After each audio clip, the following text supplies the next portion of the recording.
So we're combining two lectures in this lesson. We have power of 0 and power of powers.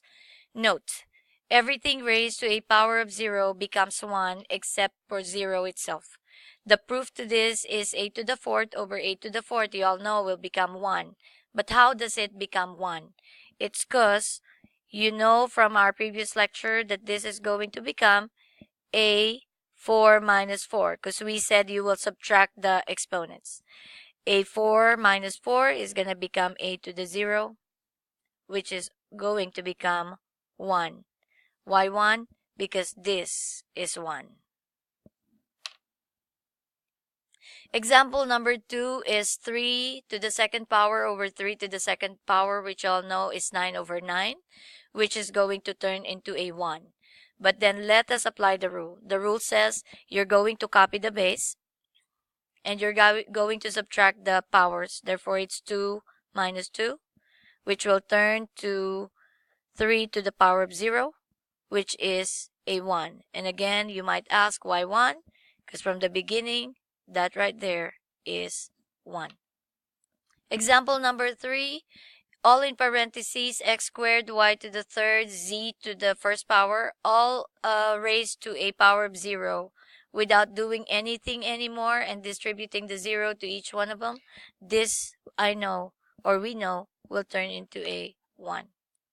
This now is a combination of power of 0 and power of powers. This example has ab raised to a 0 power, all enclosed in parentheses, and then enclosed in parentheses raised to a power of 2 are 3a squared b to the negative 3 all over 12ab. So how do we do this? Well, if we apply the rule, this right here automatically becomes a 1. So it becomes a 1 right there, times.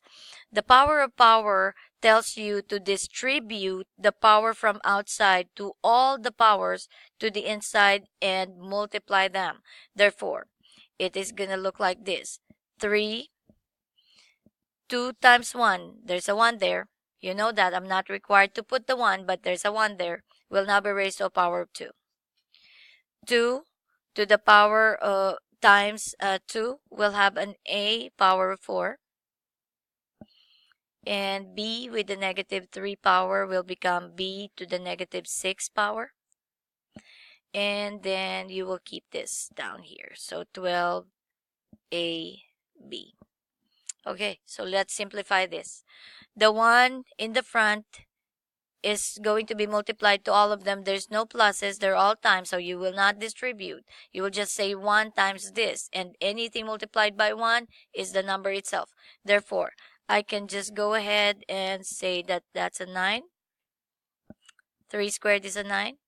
And that is going to be, I'm sorry, that's a 9. This is a to the fourth. And this is going to go, well, let's remove the parentheses first. So that's negative 6. And this is going to be 12ab, which is going to become, let's simplify this now. They can be reduced by 3. Therefore, 9 divided by 3 is a 3. 12 divided by 3 is a 4. Therefore, I know that my numerator here is 3 and my denominator is 4. My a and a will even out. They will subtract. So you will have an a left, a to the third left over on top. And this b right here will go down with the b down here. The b right here will stay, and that has a power of 1. I'm not required to put that. And then this goes down. That is going to become positive b to the 6 now. Therefore, your final answer is going to become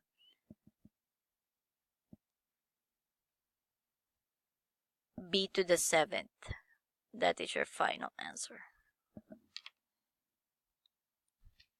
Example number 5, x to the negative 2 times x to the negative 3 in parentheses with the power outside of 4.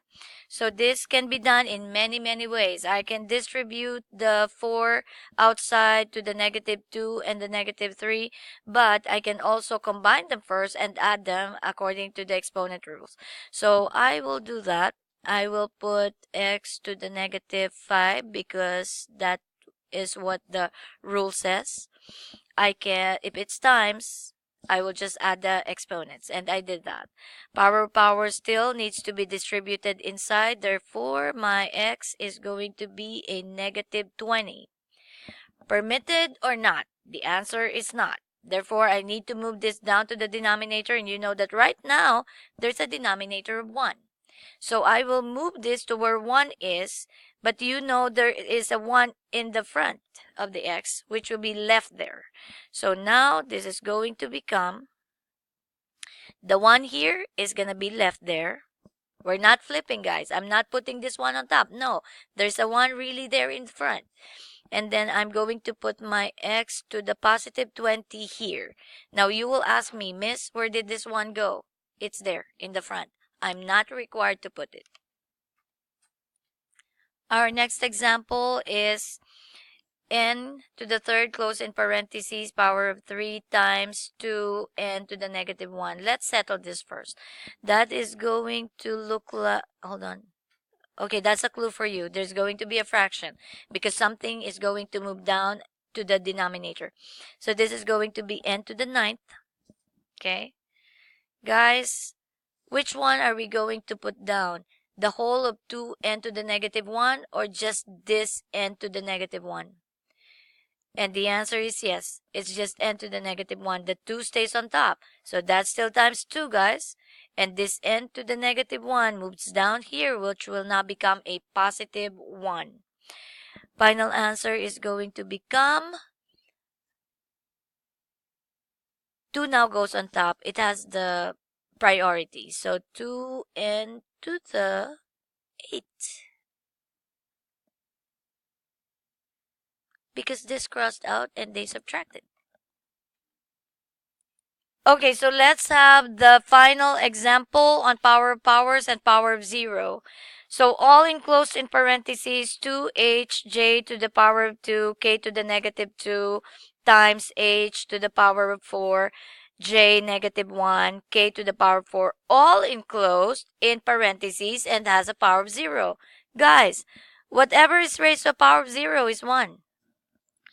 And then now you have all these at the bottom. So 2h negative 3j negative 4k negative 2. That is now equal to, all this negative will go on top.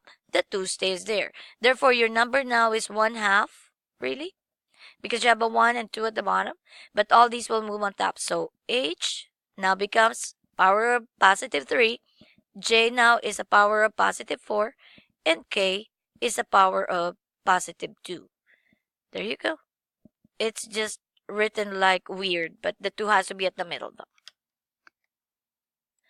Just for everyone to know, this should be written in this manner. So once again, the 2 has to be the final denominator now. And your question is, Miss, where did the 1 go in on top? Guys, there's a 1 there. I'm not required to write it down.